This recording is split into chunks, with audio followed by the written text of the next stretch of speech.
इस कार्यक्रम के पुण्यार्चक हैं राजगुरु ज्योतिष पवन जी शास्त्री। एक ही बार में समस्याओं का समाधान, 100% गारंटी से काम। फैमिली प्रॉब्लम्स, बिजनेस धंधे में नुकसान, शादी सगाई में रुकावट, फंसे हुए पैसे, डिवोर्स समस्या एवं अन्य समस्याओं के समाधान के लिए संपर्क करें 8209931336 9737202129।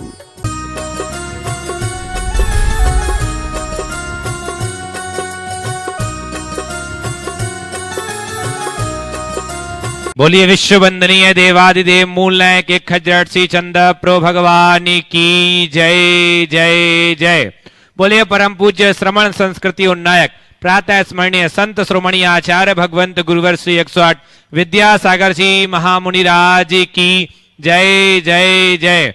बोलिए परम पूज्य गुणायतन प्रणेता, शंका समाधान प्रवर्तक, भावना योग प्रवर्तक, प्रखर वक्ता पूज्य मुनि श्री 108 प्रमाण सागर जी महामुनिराज की जय जय जय। समस्त मुनि संघ की जय जय जय। हे गुरुवर, पथ तुम हो, पाथे तुम ही हो, श्रद्धा के श्रद्धे तुम ही हो, ज्ञान तुम ही से गे तुम ही हो, मेरे जीवन के ध्येय तुम ही हो। बंधुओं, शाश्वत तीर्थराज सम्मेत शिखर की इस पावन तलहटी पर स्थित गुणायतन परिसर से मैं आप सभी लोगों का हृदय तल से स्वागत, वंदन और अभिनंदन करता हूं।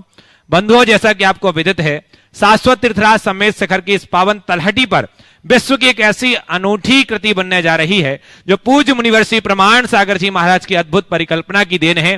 निश्चित ही बंधुओं, मैं दावे के साथ कह सकता हूं कि गुणायतन एक ऐसी अनमोल कृति जो आने वाले समय में लोगों के गुणात्मक परिवर्तन करेगी और न जाने कितने लोगों के सम्यक दर्शन का कारण बनेगा गुणायतन। मैं निवेदन कर रहा हूं बंधुओं, जो लोग जिनवाणी चैनल प्रमाणिक ऐप के माध्यम से घर बैठे देख रहे हैं, यदि आज तक आप नहीं जुड़े हैं गुणायतन से, तो बंधुओं आज ही अपना मानस बनाइएगा, अपने रिश्तेदारों से और अपने जुड़े हुए संबंधियों से प्रेरित करिएगा, कहिएगा कि गुणायतन से अवश्य जुड़िए और अपने जीवन की इस चंचला लक्ष्मी का सदुपयोग करके साथ ही सह पुण्य कार्जन कीजिए। बंधु, जैसा कि आपको विदित है, प्रतिदिन लोग गुणायतन से जुड़ रहे हैं, अपना उदारतापूर्ण सहयोग प्रदान कर रहे हैं। इसी कड़ी में जो आज निर्माण निधि के रूप में जिन्होंने अपने आप को जोड़ा है, मुजफ्फरनगर से श्रीमती बिमला देवी जैन, धर्मपत्नी स्वर्गीय मगन चंद जैन, एक बार जोरदार करतल ध्वनि से इनके स्वागत, वंदन, अभिनंदन कीजिए। साथ ही बंधुओं, जिन्होंने आज अपने आप को मुख्य रूप से गुणायतन ट्रस्टी संस्थापक सदस्य के रूप में जोड़ा है, ऐसे श्रावक श्रेष्ठी मुंबई से श्री निहाल चंद जैन, नैना कासलीवाल, चारू मित्र, नम्रता कासलीवाल एवं समस्त कासलीवाल परिवार, एक बार जोरदार करतल ध्वनि से इनका स्वागत कीजिएगा। और साथ ही पूरा गुणायतन परिवार आपका हृदय से स्वागत, वंदन, अभिनंदन करता है, बहुत बहुत साधुवाद प्रेषित करता है। आइए बंधुओं, अब चलते हैं बिना किसी विलंब के सीधे सीधे, जिसका आप सब लोग बेसब्री से इंतजार कर रहे हैं, शंका समाधान के इस विशेष कार्यक्रम से जुड़ते हैं तो अपने दोनों हाथों को जोड़िएगा, पूज्य गुरुदेव के चरणों में नमन निवेदित करते हैं। हे गुरुवर, नमोस्तु नमोस्तु नमोस्तु। आइए कुछ ऑनलाइन प्रश्नों के माध्यम से प्रारंभ करते हैं। सर्वप्रथम नरसिंहपुर से जितेंद्र जैन जी गुरुदेव के चरणों में त्रिवार नमोस्तु करते हुए कह रहे हैं, गुरुवर, हम अपने गुस्सैल जीवन साथी को कैसे समझाएं एवं उसको समझ के कैसे जिंदगी में आगे बढ़ें ताकि जिंदगी अच्छे से कट जाए। गुस्सैल जीवन साथी को कैसे समझाएं? मैं कहता हूँ गुस्सैल जीवन साथी को समझाना थोड़ा कठिन है, पर समझ लेना ज़्यादा सरल है। अगर जीवन साथी है और वो गुस्सैल है तो ये समझ लो, मेरा ये जीवन साथी मेरे जीवन साथी के रूप में नहीं, जीवन साथी के बहाने तपस्या का निमित्त बनकर आया है। वो गुस्सा करे और हम उसे झेल ले तो मेरे कर्म कटेंगे। ऐसी बात अगर मानस में बन जाए तो आपको कोई कठिनाई नहीं होगी। उसके प्रति आपको अपना दृष्टिकोण सकारात्मक रखना होगा। जब जीना और रहना हमारी नियति है तो उसे स्वीकार कर लेना ही हमारा धर्म बनता है। उनको अलग भी नहीं कर सकते, अलग रह भी नहीं सकते, तो अपने दृष्टिकोण को बदलने की कोशिश करें जिससे हम उसको सह सकें। देखिए, अगर कोई व्यक्ति पागल हो जाता है तो हम उस पागल को भी निभाते हैं। तो इसी तरह यदि किसी का स्वभावगत कोई दुर्बलता है तो हमें उसका निर्वाह करना चाहिए।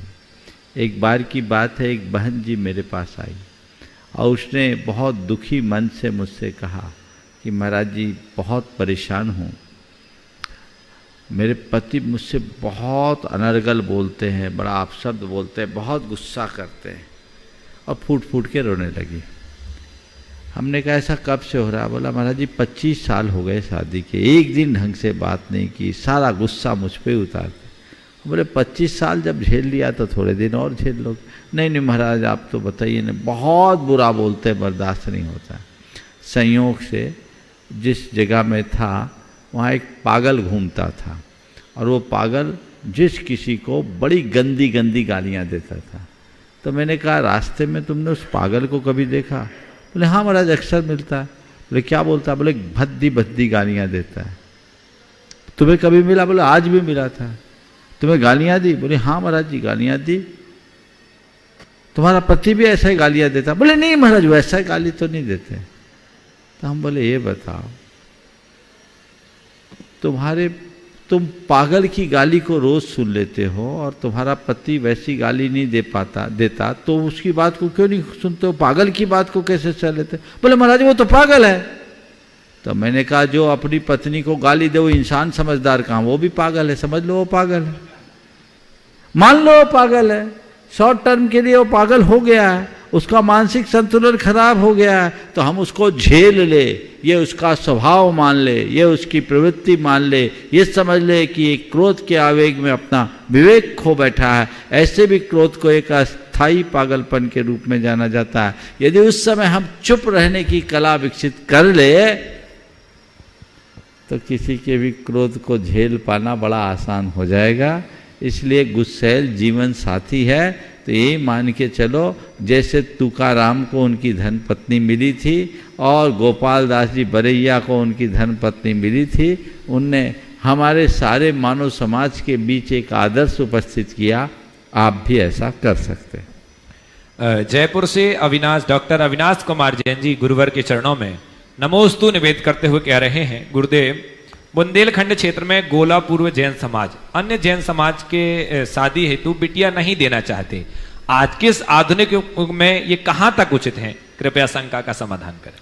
देखिए हमारी समाज में एक परंपरा रही कि जितनी भी उपजातियां हैं वो परस्पर में ही विवाह संबंध करें, और इसके पीछे सज्जातित्व की बात रही। बहुत सारे साधु संघों में भी अपनी समाज की उपजातियों में यदि विवाह होने लगे तो उसको अंतर्जातीय विवाह कर करके कहने मान्यता अमान्य करने लगे, और उसके कारण साधु संतों ने आहार आदि से भी परहेज किया। हालांकि आज हमारी समाज बहुत सीमित है। कुछ समाज तो ऐसी है जिनकी संख्या पूरे देश में 10-5 हज़ार भी नहीं है, तो वो कहाँ संबंध करेंगे? इसलिए हमें विधर्म विवाह से बचना चाहिए। अपने सजाति धर्म में अगर आपको विवाह आदि का कोई प्रसंग है तो इन सब चीज़ों को नकारने का औचित्य नहीं है। हमारे महाराज आचार्य महाराज तो हमेशा ही संदेश देते हैं, और समय काल के अनुसार देखना चाहिए। जाति को नहीं देखो, धर्म समान होना चाहिए, विधर्म विवाह से बचना चाहिए। यदि कोई ऐसा कहते हैं तो उनका अपना व्यक्तिगत रुझान होगा। लोग परस्पर की सजातीयता में ही संबंध करते, विभिन्न समाजों में ये है, लेकिन अब धीरे धीरे ये बंधन ढीला हो रहा है, क्योंकि ये समय की एक आवश्यकता भी बन गई है और लोगों को इन मामलों में बहुत ज़्यादा अब तूल देने की आवश्यकता नहीं रही। उत्सव 16 अहमदाबाद से अशोक कुमार गांधी गुरुवर के चरणों में नमोस्तु निवेद करते हुए कह रहे हैं, गुरुदेव धर्म करना और धार्मिक क्रिया करने में क्या अंतर है? न्यू जनरेशन धार्मिक क्रिया को कम मानती है, सही क्या है? समाधान कीजिए। धर्म करना और धार्मिक क्रिया करना, देखिए धर्म क्या है? जो हमारे विचारों का धर्म है वो हमारे भीतर है, और जो हमारे क्रियाओं का धर्म है वो हमारे बाहर है। धार्मिक क्रियाओं के माध्यम से जो हम धर्म करते हैं वो हमारा बाहरी धर्म है, और अपने विचारों में जो हम धर्म को उतारते हैं वो भीतरी धर्म है। हमारे भीतर बाहर धर्म होना चाहिए। धर्म को आत्मसात करके यथासंभव धार्मिक क्रियाओं में भी रुचि लेनी चाहिए। अगर हृदय में धर्म है तो धार्मिक क्रियाओं में कोई संकोच नहीं, पर कोरी धार्मिक क्रियाओं में धर्म की पूर्णता मानना ठीक नहीं है। धार्मिक क्रियाएं तभी सफल होगी जब वो हमारे प्रत्येक विचार और व्यवहार में प्रतिबिंबित होगी। जहाँ तक नई पीढ़ी का सवाल है, उन्हें हमें धर्म के मर्म का बोध कराना चाहिए। हम उनको धार्मिक क्रियाओं के लिए जितना उत्साहित करते हैं, आग्रह करते हैं, उसके साथ साथ उन्हें हमें धर्म के मूलभूत प्रयोजन और स्वरूप का बोध कराना चाहिए, ताकि वो अच्छे से समझ सके कि दरअसल ये धर्म है क्या, उसका हमारे जीवन में स्थान क्या है और धर्म धार करके हम अपने जीवन को कैसे आगे बढ़ा सकते हैं। ये सब बातें जब हम आत्मसात करेंगे तो भी हम अपने जीवन को बेहतर बना सकेंगे। राजेश जैन आरआई गोपालगंज सागर से गुरुवर के चरणों में नमोस्तु निवेदित करते हुए कह रहे हैं, कुछ मनोवैज्ञानिक दुर्बलताएं जीवन में व्यक्ति को खाए जा रही हैं, जैसे सम्मान, प्रशंसा और धन्यवाद व्यक्ति अकेले ही प्राप्त करना चाहता है और ऐसी प्राप्त करने के लिए वह अपनी एड़ी चोटी लगा देता है, चाहे उसे किसी भी स्तर तक जाना पड़े, किंतु अपमान, विरोध और बुराइयां सामूहिक रूप से लेना चाहता है। इन दुर्बलताओं से कैसे निजात पाया जाए, कृपया मार्गदर्शन करें। मनोवैज्ञानिक बुराइयां नहीं, मानसिक बुराइयां, है ना, जिसे हम मनोवैज्ञानिक ढंग से समझ सकते हैं। बहुत अच्छी बात कही। अच्छाइयों को व्यक्ति अकेले लेना चाहता है, सम्मान, प्रशंसा और तीसरी क्या बात की? धन्यवाद। धन्यवाद वो खुद लेना चाहता है, और विरोध, बुराई और तीसरा क्या? अपमान दूसरों को देना चाहता है। ऐसा क्यों? बात ऐसी है कि हर मनुष्य को मीठा अच्छा लगता है और मिर्ची कम सुहाती है। ये सम्मान, प्रशंसा और धन्यवाद जैसे जो शब्द है वो मीठे की तरह मन को आह्लाद करते हैं, और ये व्यक्ति का एक स्वभाव होता है जो उसके मन का ईगो है, वो उसे हमेशा औरों से बेहतर साबित करने के लिए प्रेरित करता है, अपने आप को औरों के बीच बेहतर रूप में प्रस्तुत करने के लिए प्रेरित करता है।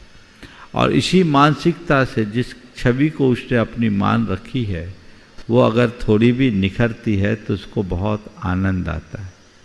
इसके विरुद्ध अपमान, विरोध और बुराई जब जीवन में जुड़ती है तो उससे उस व्यक्ति की छवि बिगड़ती सी दिखती है।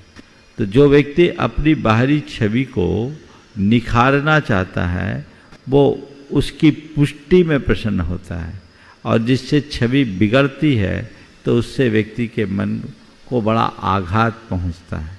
यदि व्यक्ति के हृदय सरल हो जाए तो वो दोनों में संभाव रखने की सामर्थ्य विकसित कर सकता है।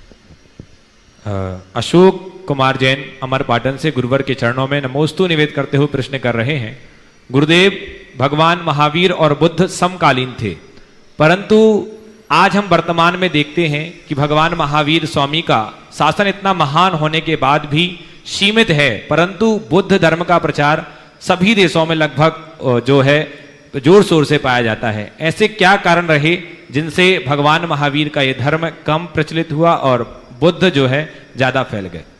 देखिए, बहुत ही सामयिक सवाल है। बुद्ध और महावीर दोनों समकालीन हुए। एक समय था जब भारत में बहुसंख्यक लोग जैन धर्म के अनुयायी थे। बौद्ध धर्म यद्यपि भारत में उत्पन्न हुआ, लेकिन भारत में ज़्यादा दिन तक टिका नहीं।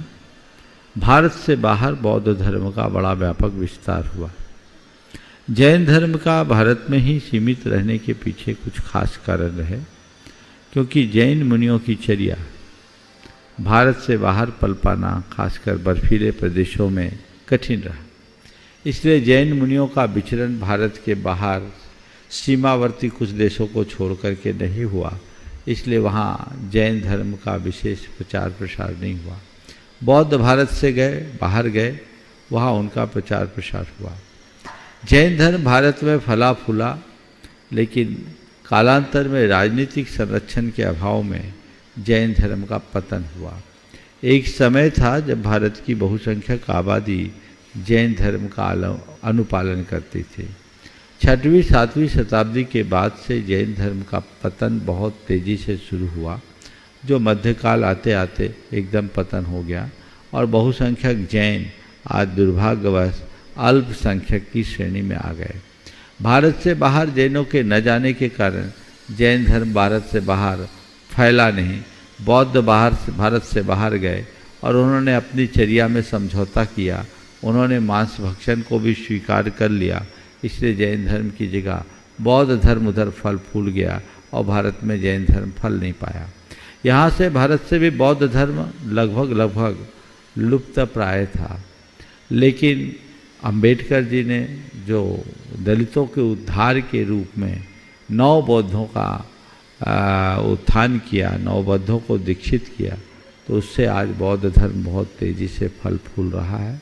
और कुछ लोग हैं जो एक अभियान चला रहे हैं लोगों को बौद्ध धर्म से जोड़ने की। तो ये समय काल की परिस्थितियां हैं, बनती है और बदलते रहते। कटनी एमपी से श्रीमती सुरभि सतीश जी जैन पाटन परिवार गुरुवर के चरणों में नमोस्तु निवेदित करते हुए कह रहे हैं कि गुरुदेव हमारे जीवन में जिंदगी का क्या है और घमंड किस बात का। जन्म होने पर बंटने वाली मिठाई से शुरू हुआ जिंदगी का यह खेल श्राद्ध की खीर पर आकर खत्म हो जाता है। लोग इसे ही जीवन की मिठास मानते हैं, पर बड़े दुर्भाग्य की बात है कि इंसान इन दोनों मौकों पर इन दोनों चीजों को नहीं खा पाता है। आकर नहाया और नहाकर चल दिया, फिर भी घमंड किस बात का। कृपया शंका का समाधान करें। अगर इस बात पर विचार कर ले तो घमंड बचेगा ही। घमंड इसी बात का है कि व्यक्ति अशाश्वत को शाश्वत मानता है, भंगुर को स्थायी मानता है, पराये को अपना मानता है, सपने को सच मानता है। ये जब तक चलता रहेगा घमंड पलता रहेगा। बात बिल्कुल सही है कि जन्म के समय बचने वाली मिठाई को भी कोई नहीं खा पाता, स्वयं नहीं खा पाता, और मरने के बाद श्राद्ध की खीर भी उसके हिस्से नहीं आता।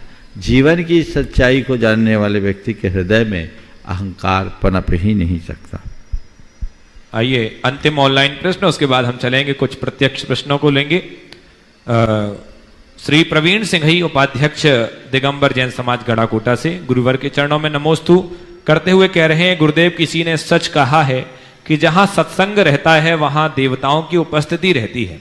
तो हे गुरुवर, जीवन में सत्संग का क्या महत्व है एवं आज के व्यस्त जीवन में सत्संग को प्राप्त करने के लिए क्या उपाय हो सकते हैं, कृपया समाधान करें। देखिए, आपने पूछा सत्संग का क्या महत्व। जो जीवन का रंग बदल दे, ढंग बदल दे, उसका नाम सत्संग।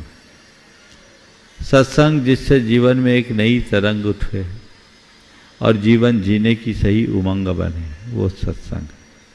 सत्संग का महत्व आपने पूछा है तो मैं इतना ही कहूँगा, जैसे गंदे नाली का पानी गंगा में जाता है, गंगा जल बन जाता है, ऐसे ही गंदे नाली की तरह जीवन जीने वाले लोग सत्संग की गंगा में अवगाहित होते हैं, गंगा जल बन जाते हैं। जो पतित को पावन बना दे, जो अकिंचन को महान बना दे, जो पामर को परमेश्वर बना दे, जो कंकर को शंकर बना दे, वो सत्संग है।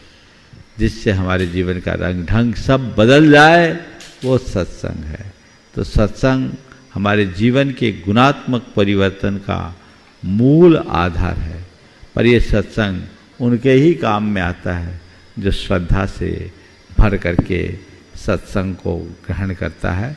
तुलसीदास जी ने बहुत अच्छी बात कही है रामचरितमानस में, तात स्वर्ग अपवर्ग सुख धरी तुला इक अंग, तुल न सके मिल सकल ज्यों सुख लो सत्संग। स्वर्ग और अपवर्ग का सुख एक तरफ तराजू में रखो और एक क्षण के सत्संग के सुख को रखो, तो सत्संग के सुख के आगे स्वर्ग का सुख भी कमज़ोर पड़ेगा, या स्वर्ग और अपवर्ग के सुख से भी सत्संग का सुख भारी होता है। इस बात को हमें समझना चाहिए और हमेशा सत्संग के प्रति अपनी रुचि जगा करके रखना चाहिए। अंजन चोर जैसे सातिर चोर निरंजन बनते हैं सत्संग के प्रभाव से। चारू दत्त जैसे व्यक्ति जो कभी दारू दत्त बन गए थे, अपने जीवन का उत्कर्ष कर लेते हैं सत्संग के प्रभाव से। दिल्ली से श्रीमान एडवोकेट श्रीमान विजय कुमार जी जैन, श्रीमती साधना जैन, और उसके बाद तैयार रहेंगे श्रीमान उदय जी जैन, हिंगोली महाराष्ट्र से।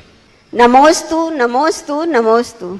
महाराष्ट्र, ये प्रश्न मेरा नहीं है, मेरी बेटी का दिल्ली से है वो आपसे जानना चाह रही है कि ईमानदारी की राह पर चलने का सबसे बड़ा फायदा यह होता है कि इस रास्ते पर भीड़ बहुत कम होती है, लेकिन भटकाव की संभावना बहुत ज़्यादा रहती है। मुनिश्री, इस भटकाव से कैसे बचा जाए?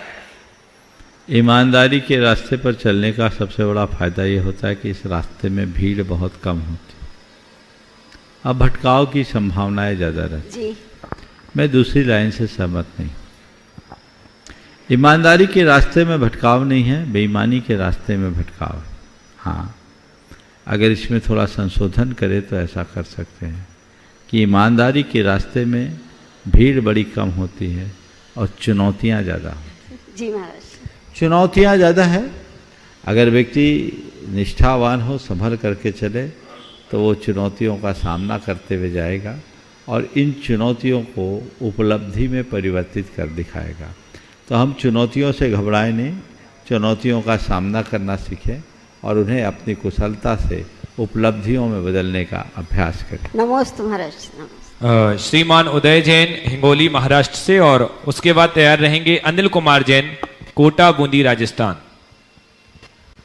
गुरुदेव के चरणों में मेरा और मेरे परिवार का त्रिवार नमोस्तु, और शुल्लक जी के चरणों में त्रिवार इच्छामि।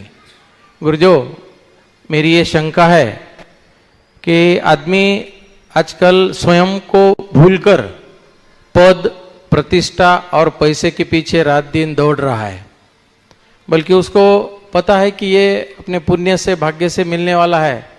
तो हम ऐसा क्या करें कि वो स्वयं को याद करे, पंच परमेष्टि को याद करे और पद, प्रतिष्ठा, पैसे के पीछे रात दिन न दौड़े। जिससे अपनी आत्मा की पहचान हो और जो परमात्मा की महिमा को जानता हो, वो पद, पैसा और प्रतिष्ठा के पीछे नहीं भागता, वो प्रभु और परमात्मा की शरण लेकर अपने जीवन को पुण्यमय बनाता है। लेकिन जिन्हें इसका बोध नहीं, वो ऐसी ही अंधी दौड़ में दौड़ता है। आपने पूछा ऐसा क्या करे कि व्यक्ति पद, पैसे और प्रतिष्ठा के व्यामोहों से बच सके। ऐसे व्यक्ति के लिए हमें एक ही काम करना है, हर व्यक्ति को इस बात का बोध कराना कि मैं कौन हूं और मेरा क्या है। अपने आत्मस्वरूप का जब व्यक्ति को बोध हो जाता है, जीवन की वास्तविकता को वो समझने लगता है, तो फिर ऐसी चीज़ें कभी हावी नहीं होती। व्यक्ति जीवन और जीवन की व्यवस्था को समझ करके जीने का आदी और अभ्यासी हो जाए। कोटा बूंदी राजस्थान से अनिल कुमार जैन, और उसके बाद तैयार रहेंगे कोटा से धनराज जैन जी। महाराज श्री के चरणों में मेरे और मेरे परिवार का त्रिबार नमोस्तु नमोस्तु, और शुल्लक जी महाराज के श्री चरणों में इच्छामि इच्छामि इच्छामि। महाराज जी, मेरी शंका ये है कि वर्तमान समय में हमारे बच्चे जॉब और शिक्षा के लिए घर से बाहर जाते हैं, वह अपनी प्राथमिकता धर्म साधना से ज़्यादा शिक्षा और जॉब को दे रहे हैं। तो महाराज जी, वर्तमान समय में बच्चों को धर्म मार्ग पर शिक्षा के साथ और अपने कार्य के साथ कैसे तालमेल रखना चाहिए, इस संबंध में मार्गदर्शन करना। रोज ही ये सवाल आता है, अनेक बार मैंने इसका उत्तर दिया।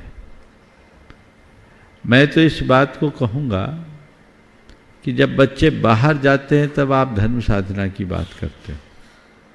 आपने बचपन से अपने बच्चों को तैयार कहाँ किया?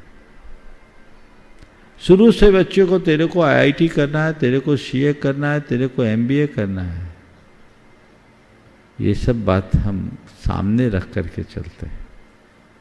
हम ये क्यों नहीं बताते कि तेरे को एक अच्छा इंसान बनना है, तुझे एक धर्मी बनना है, तेरे कैरियर से ज़्यादा मूल्यवान तेरा कैरेक्टर है, तुझे इन सब बातों का ध्यान रखना चाहिए। ये बात बच्चों के हृदय में कूट कूट करके भरना चाहिए। जीवन के प्रारंभिक अवस्था में यदि बच्चों के हृदय में ये बात बिठा दी जाए तो किसी भी क्षेत्र में क्यों नहीं जाए। मैं उच्च शिक्षा का विरोध नहीं करता, मेरे संपर्क में बहुत से ऐसे युवक युवती हैं जिन्होंने उच्च शिक्षा ग्रहण की और वे लोग उच्च शिक्षा के दौर में भी पूरी तरह धार्मिक आचरण किया। यहाँ तक कि कई बच्चों ने, जिनके रात्रि भोजन का त्याग था, सुलभ न होने के कारण एक वक्त भोजन करके IIT पास आउट किया। अंतरंग में वैसे भाव संस्कार। अब माँ बाप कहते हैं तो चलता है, ये होता है महाराज। तू तो अभी पढ़ाई कर ले, बाद में देख लेना। पथभ्रष्ट आपने किया। बच्चों को अगर शुरू से मजबूत बना दोगे, मुंहों में फंसने की जगह अच्छी प्रेरणा दोगे, तो बच्चों में भटकाव कहाँ से होगा। तो हमें बच्चों के लिए दोषी साबित करने की अपेक्षा अपनी दृष्टि को बदलना चाहिए और अच्छी तैयारी करनी चाहिए, ताकि सब कुछ अच्छा हो सके। नमोस्तु महाराज। धनराज जैन, श्रीमान धनराज जैन कोटा से, और उसके बाद तैयार रहेंगे श्रीमान सुरेश कुमार जी, श्रीमती प्रेमलता जैन, इम्फाल, मणिपुर। मुनिश्री के चरणों में त्रैबार नमस्तु मेरे और मेरे परिवार की तरफ से। शुल्लक जी के चरणों में इच्छामि। मेरी जिज्ञासा ये है कि आहार देने के और अभिषेक करने के सोले के वस्त्र अलग अलग रखे जाते हैं, क्यों? भैया जिससे पूजा करो उसी से भोजन करो, ये अच्छी बात है क्या? पूजन के वस्त्र अलग है, आहार के वस्त्र अलग है। तुम और कामों में अपने सैकड़ों प्रकार के वस्त्र रखते तब सवाल नहीं। अब तुमने पूजन और आहार के वस्त्र वही एक ही रख लिए, तो जब सुबह से पूजा करे 10 बजे आहार दोगे तो वही वस्त्र पहने रहोगे, पता नहीं कहाँ कहाँ घूम फिर के आओगे। समझ गए? इसलिए सब क्रियाओं के अलग अलग व्यवस्थाएं होती है, उसको उसी रूप में देखना चाहिए। नमोस्तु नमस्ते। सुरेश कुमार जैन, प्रेमलता जैन, इम्फाल से, और उसके बाद तैयार रहेंगे टीकमगढ़ से गुणायतन ट्रस्टी श्रीमान अखिलेश जी सतभैया। नमोस्तु गुरुदेव, नमोस्तु गुरुदेव, नमोस्तु। मेरे और मेरे परिवार की तरफ से नमोस्तु। कलकत्ता से महावीर जी ने भी आपको नमोस्तु कहा है। मेरी शंका ये है कि माता जी के संग रहने की तैयारी कब से और कैसे करनी चाहिए, जिससे मैं मेरा आत्म कल्याण कर सकूं? माता जी के संग रहने की तैयारी कब से करना चाहिए? जब लगने लगे घर में बहू बेटों ने घर अच्छे से संभाल लिया, तो अब आप अपनी आत्मा को संभालने के लिए लगो। उसके लिए कोई टाइम पीरियड नहीं होता। घर की जवाबदेहियाँ पूरी हो गई तो अब निज घर की ओर देखने का प्रयास करना। और सहस्त्र नाम का पाठ रात में कर सकते हैं क्या? कर सकते हैं। गुरुदेव। श्रीमान अखिलेश जी सतवैया, टीकमगढ़ से गुणायतन ट्रस्टी, और उसके बाद तैयार रहेंगे Anudish Jain, Agra, Uttar Pradesh. Hello hello hello. गुरुदेव के चरणों में बाबूलाल सतवैया परिवार, गुणायतन परिवार, टीकमगढ़ का दरबार, नमोस्तु नमोस्तु नमोस्तु। शुल्लक जी के चरणों में बारंबार इच्छामी इच्छामी इच्छामी। गुरुदेव, जिंदगी एक खेल का मैदान है, जहां खिलाड़ी की तरह उतरो। जिंदगी एक खेल का मैदान है, जहां खिलाड़ी की तरह उतरो तो जीत के साथ हार का अंदेशा रहता है। अगर दर्शक दीर्घा में बैठो तो तालियां बजाते रहो, लेकिन कुछ कर नहीं सकते हैं। गुरुदेव, ऐसा क्या प्रयास किया जाए, क्या साहस कैसे किया जाए कि हमेशा खिलाड़ी की तरह उतरते रहें? बिल्कुल ठीक बात कही।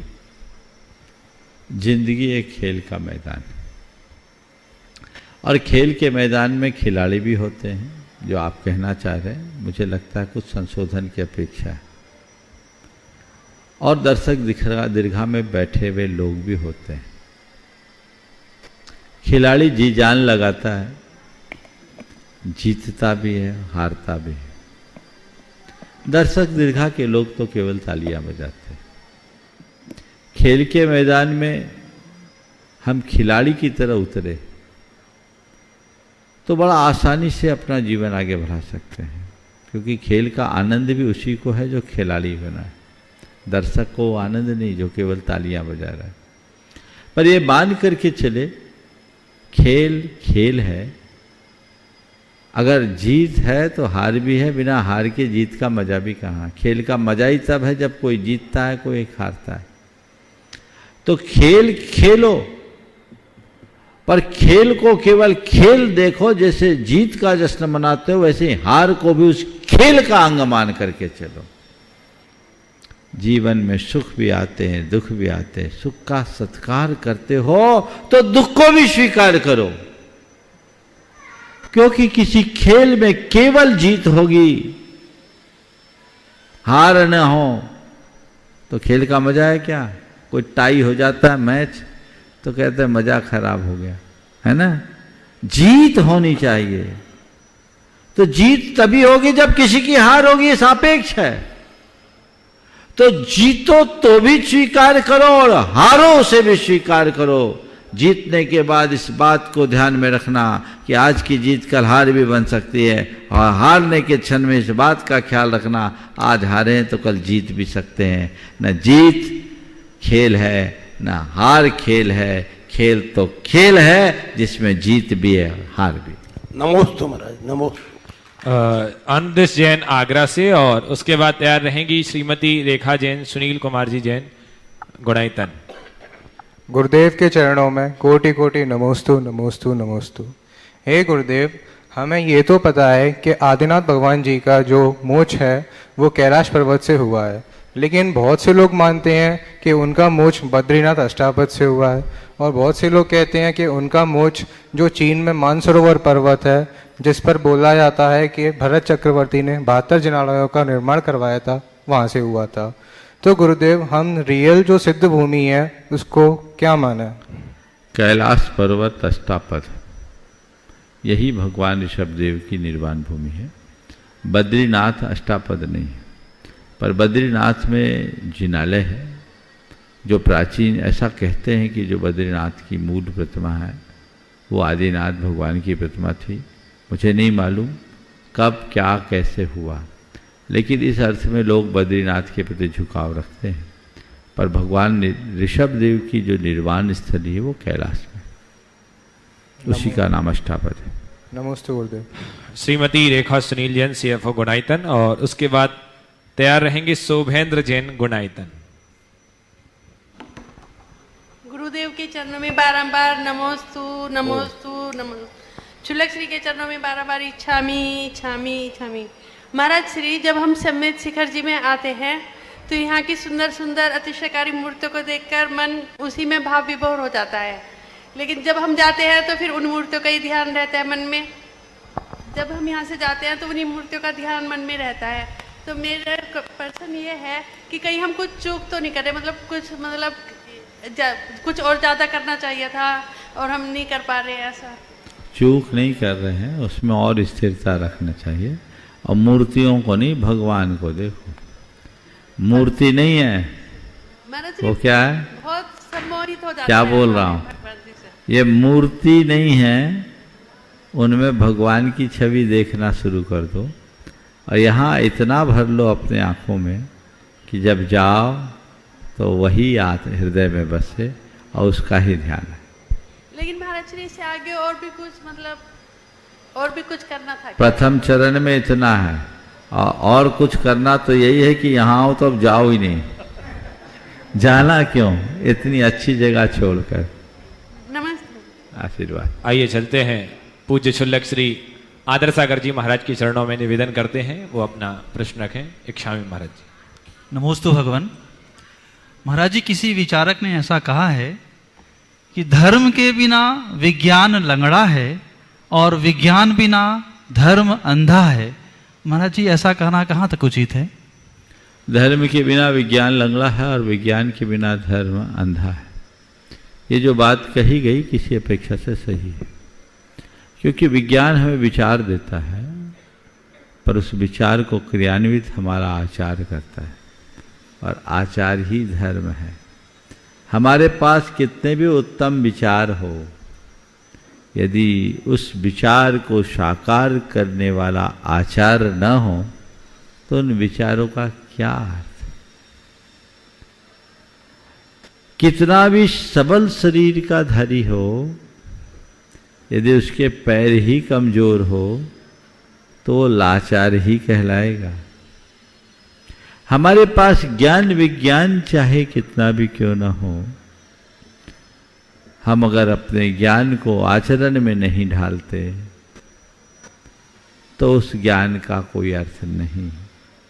इसलिए धर्म के अभाव में विज्ञान पंगु है, ये कहना 100% सही दिखता है। दूसरा वाक्य है, विज्ञान के अभाव में धर्म अंधा हो।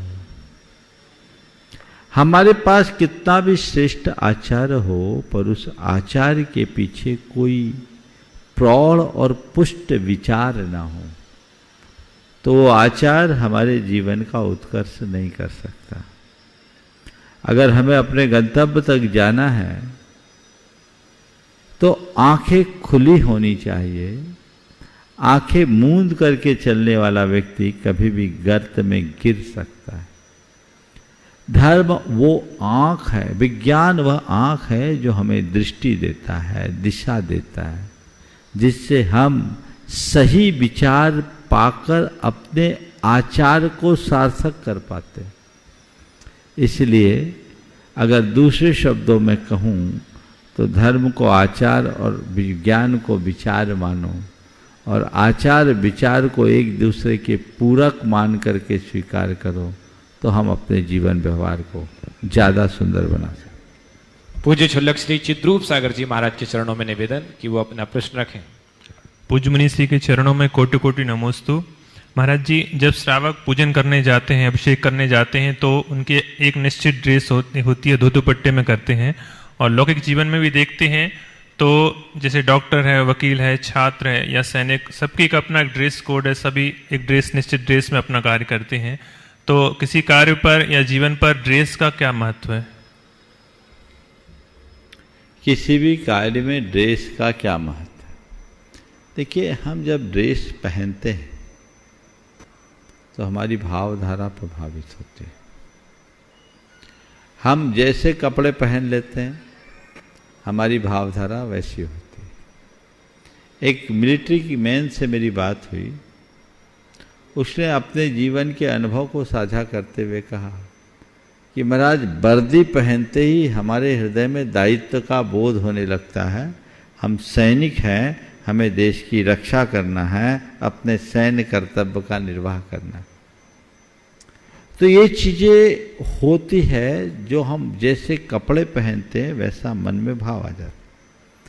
आप लोग भगवान की पूजा करने के लिए जैसे शुद्ध वस्त्र पहनते हैं, आपकी भावदशा बदल जाती। तो हर जगह ड्रेस कोड होना चाहिए। वस्त्रों का हमारे भावों पर संबंध होता है, उससे हमारी पहचान भी बनती है और स्थिरता भी।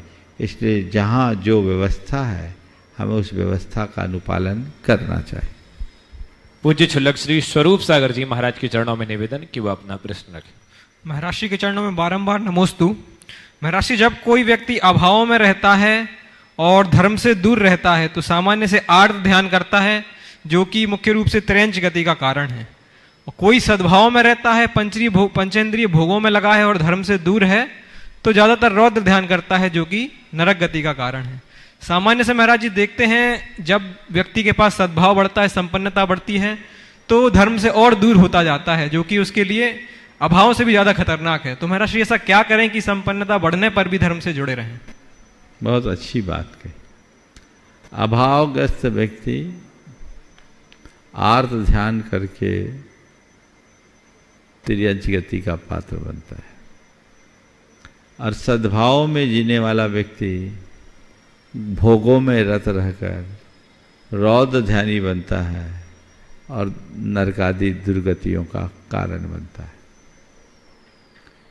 आपने बहुत अच्छी बात कही कि अभाव की अपेक्षा सद्भाव में जीने वाला व्यक्ति धर्म से ज़्यादा दूर होता है,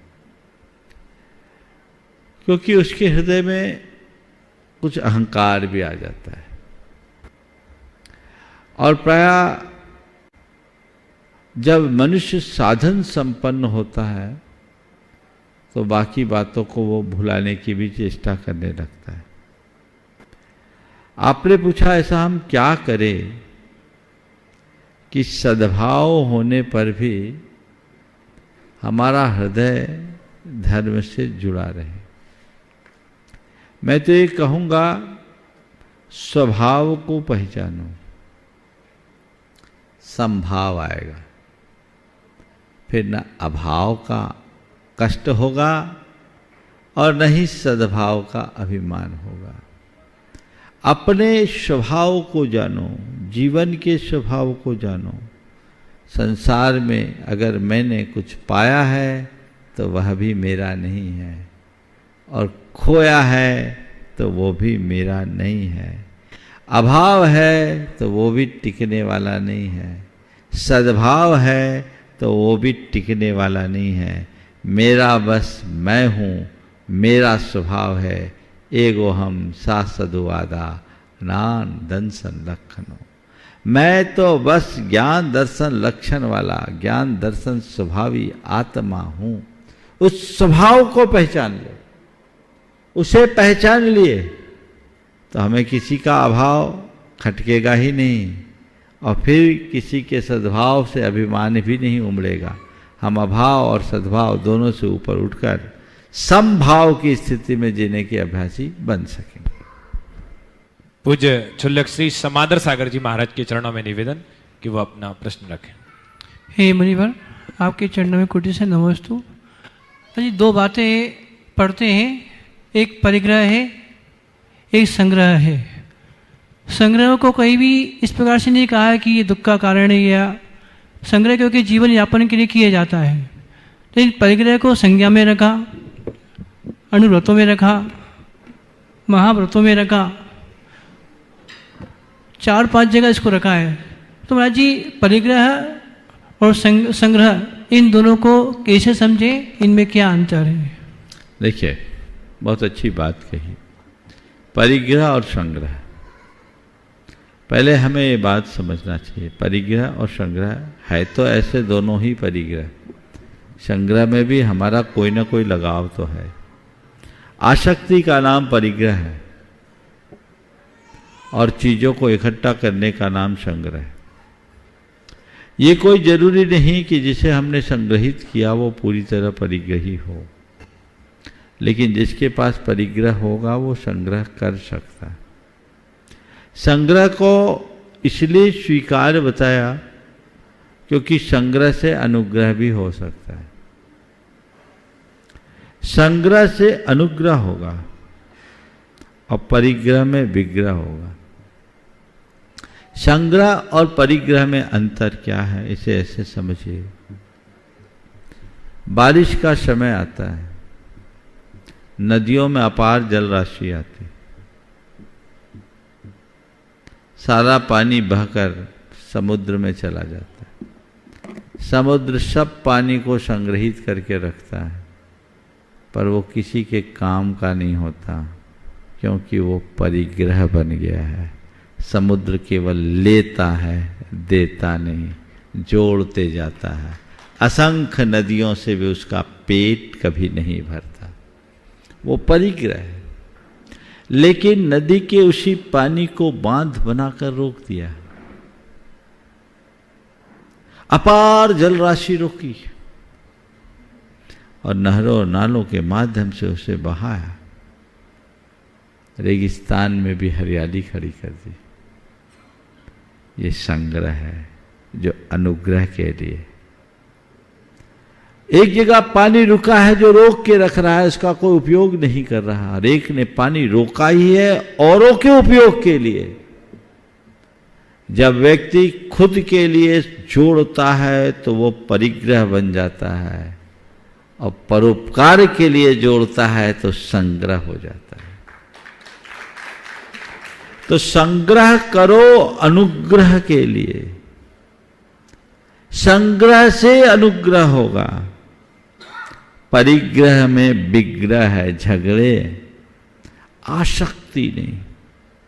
आसक्ति मुक्त जीवन जीने वाला अपने जीवन को एक नई ऊंचाई देने में समर्थ हो जाता।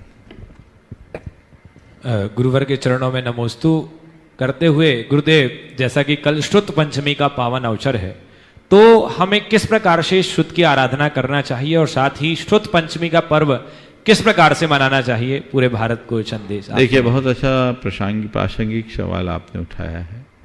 कल निश्चित हमारी संस्कृति का बहुत श्रेष्ठतम पर्व है। कल श्रुत पंचमी है, यानी ऐसा पर्व जिस दिन हमने दृष्टि पाई, जिस दिन हमें आंखें मिली। श्रुत पंचमी ने हमें आंखें दी, उस दिन हमें जिनवानी मिली। पूरे देश में कल शुद्ध पंचमी मनाएंगे। प्रायः लोग अपने शास्त्रों की पूजा करते हैं, शास्त्रों को धूप दिखाते हैं, उनके पलासने को बदलते हैं। ये तो बहुत उथला रूप है शुद्ध पंचमी का। शुद्ध पंचमी का सच्चा अर्थ तो यही है कि हम शुद्ध को अपनी संस्कृति का आधार मानकर उसके प्रति समर्पित और संकल्पित होने के लिए तत्पर हो जाएं कि हम अपने जीवन का जो श्रेष्ठतम है वो श्रुत के लिए, वो अपनी संस्कृति के लिए समर्पित करेंगे। और बच्चों को घर परिवार में, मंदिरों में श्रुतावतार की कथा होनी चाहिए ताकि लोगों को समझ में आए। कल यहाँ पर भी प्रातःकाल श्रुत की पूजा होगी और श्रुतावतार की कथा होगी ताकि हम जानें कि ये जिनवानी हम तक कैसे आई है, ये संस्कृति यहाँ तक पहुँची है तो कैसे पहुँची है, और इसे आने वाली पीढ़ियों तक पहुँचाने की हमारी जिम्मेदारी क्या है। यदि इन बातों का बोध लोगों को हो तो शुद्ध पंचमी मनाना सार्थक होगा। जीत जैन भोपाल से अपना प्रश्न रखें और उसके बाद हम कुछ ऑनलाइन प्रश्नों को लेंगे। गुरुदेव के चरणों में बारंबार नमोस्तु नमोस्तु नमोस्तु। सभी क्षुल्लक महाराज जी को इच्छामी इच्छामी इच्छामी। महाराज जी, मेरा प्रश्न ये है कि आपके अनुसार हमारे जितनी एज के बच्चों को धर्म के साथ डेली रूटीन क्या होना चाहिए? धर्म के साथ साथ देखो, तुम्हारे जैसे बच्चों को धर्म के साथ डेली रूटीन में क्या होना चाहिए? देखो, जल्दी उठना चाहिए, सूरज उगने के पहले बिस्तर छोड़ने का अभ्यास करना चाहिए, उठते ही कम से कम 9 बार भगवान का नाम नमोकार मंत्र जपना चाहिए, बन सके तो 5 मिनट का भावना योग करना चाहिए ताकि पूरा दिन अच्छे से बीत सके और अपने जीवन को अच्छा बना सके। सप्त व्यसन का त्यागी होना चाहिए। यदि देव दर्शन सुलभ है तो देव दर्शन करना चाहिए। सप्त व्यसनों का प्रतिज्ञा पूर्वक त्याग करना चाहिए और कोई न कोई कुछ नहीं करे तो 24 भगवान का नामस्मरण जरूर करें। वे हमारे मूल आराध्य हैं और जो चीज़ें हमारे लिए निषेध की गई है उनका पालन करना चाहिए और अपनी पढ़ाई लिखाई अच्छे से करनी चाहिए। माता पिता की भावनाओं का ध्यान रखते हुए उनकी कद्र करनी चाहिए और शक्ति के अनुसार उनकी सेवा करनी चाहिए। नमोस्तु महाराज। गुरुदेव के चरणों में रीठी कटनी से मयूरी गिरीश जैन नमोस्तु निवेद करते हुए कह रहे हैं, गुरुदेव मेरा प्रश्न यह है, महाराज श्री जो अच्छा करता है उसे उम्मीद होती है कि बदले में अच्छा मिले, पर जिनकी आदत बुरा करने की होती है तो उन लोगों को ये भी उम्मीद करना फिर भी अच्छा मिले, ये कहाँ तक उचित है? कृपया समाधान कर। अच्छा करने वाले अगर ये उम्मीद करे कि मुझे अच्छा फल मिले तो बात समझ में आती है, पर बुरा करके उम्मीद करे कि हमें अच्छा फल मिले, ये कहाँ तक उचित है? मैं तो ये मानता हूँ कि अच्छा भोजन करके कोई सोचे कि हम तंदुरुस्त रहें तो अच्छी बात है, और जहर खाने के बाद कहे कि कोई सोचे कि मैं जिंदा रहूं तो क्या कहें? अरे तुम बुरा कर रहे हो तो तुम्हारा पतन तो होना ही है। बुरा करने का फल अच्छा चाहना ये जीवन का बड़ा विरोधाभास है। अगर जीवन को अच्छा बनाना है तो हमें अच्छा करने के लिए तत्पर रहना चाहिए। जोधपुर से सुभाष जी चौधरी गुरुदेव के चरणों में नमोस्तु निवेद करते हुए कह रहे हैं, गुरुदेव मौसम का भी अपना नियम होता है कि वो साल में 4 बार ही बदलता है, लेकिन एक इंसान है जिसका कोई नियम ही नहीं है, वो साल में क्या एक दिन में भी कई बार बदल जाता है, तो महाराज श्री ऐसा क्यों होता है? कृपया समाधान कीजिए। देखिए, मौसम तो प्रकृति के बंधन में बंधा है, अब मन का कोई बंधन नहीं है, इसलिए मन का मौसम चाहे जब बदल जाता है। उसमें विकृतियाँ छाई भी, जो अपने मन को प्रकृति के बंधन से बांध लेता है उसका मन चाहे जब नहीं बदलता, उसका मन एक दिशा में अनुबंधित रहता है। तो प्रकृति से जोड़ो, विकृति से बचो, मन को सही दिशा दो, मन को मोड़ करके चलो जिससे कि जीवन का पथ प्रशस्त हो सके। हम प्रकृति से भी पाठ लें कि समय के पहले प्रकृति में कुछ भी परिवर्तन नहीं होता, और जब समय आता है तो सब पेड़ पौधे भी अपने अपने हिसाब से अपने ऋतुकाल के अनुसार उनमें फूल फल आ जाते हैं। ऐसे ही मनुष्य यदि अपने आप को प्रकृति के साथ जोड़ करके जीने का अभ्यासी बना ले तो उसके जीवन में ये सब बातें घटित हो सकती। गुरुदेव ग्वालियर से हर्षित जैन जी नमोस्तु करते हुए कह रहे हैं कि अगर मैं एक बच्चे को कुछ रुपया दान पेटी में डालने को देता हूं तो इसका पुण्य किसे लगेगा, दान करने वाले बच्चे को या दान करवाने वाले को? और ये प्रक्रिया मैं किसी बड़े व्यक्ति के साथ दोहराता हूं तो क्या होगा? कारण सब जीव स्वतंत्र हैं, कोई किसी का कर्ता नहीं है, तो जो दान हुआ वो किसने किया? कृपया समाधान। देखिए, अगर आप मंदिर में दान डालते हैं तो आपके हाथ में पुण्य है, आपने डाला आपको पुण्य मिलेगा। लेकिन यदि आपने किसी को डलवाया और खासकर बच्चे को देकर डलवाया तो मेरी राय में दोहरा पुण्य मिलेगा।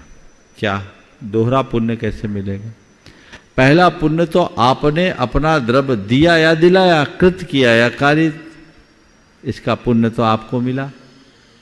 पर आपके द्वारा एक बच्चे से दान कराने से बच्चे के हृदय में दान के संस्कार बढ़ते हैं, तो ये एक एडिशनल पुण्य भी आ जाता है।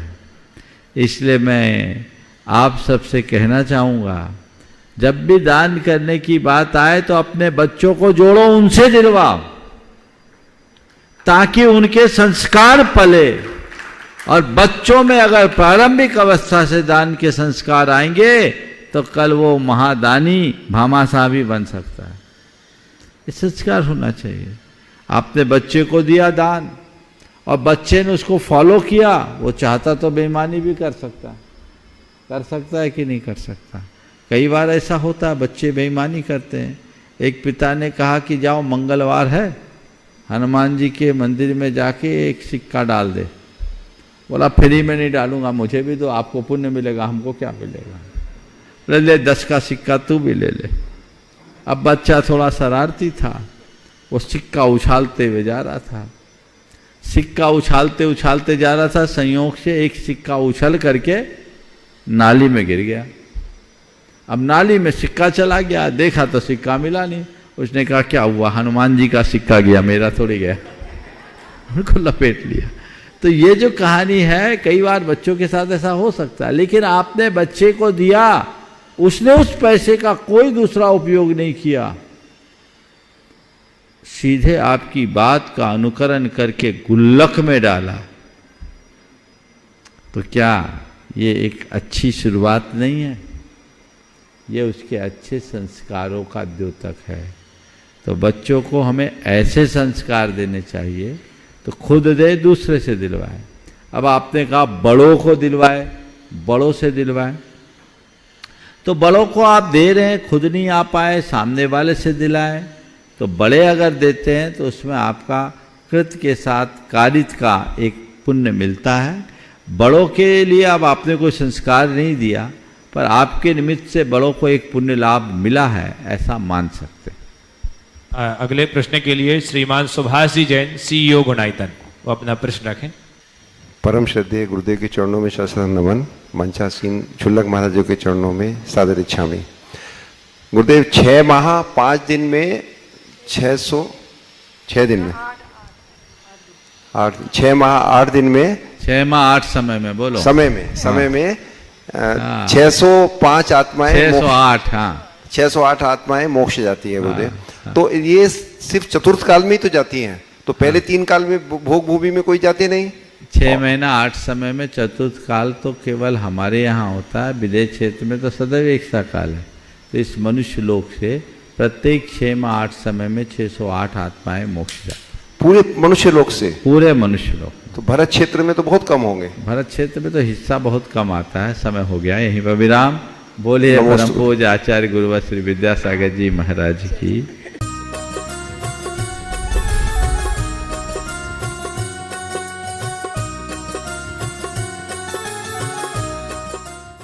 इस कार्यक्रम के पुण्यार्जक थे राजगुरु ज्योतिष पवन जी शास्त्री। एक ही बार में समस्याओं का समाधान, 100% गारंटी से काम। फैमिली प्रॉब्लम्स, बिजनेस धंधे में नुकसान, शादी सगाई में रुकावट, फंसे हुए पैसे, डिवोर्स समस्या एवं अन्य समस्याओं के समाधान के लिए संपर्क करें 8209931336 9737202129।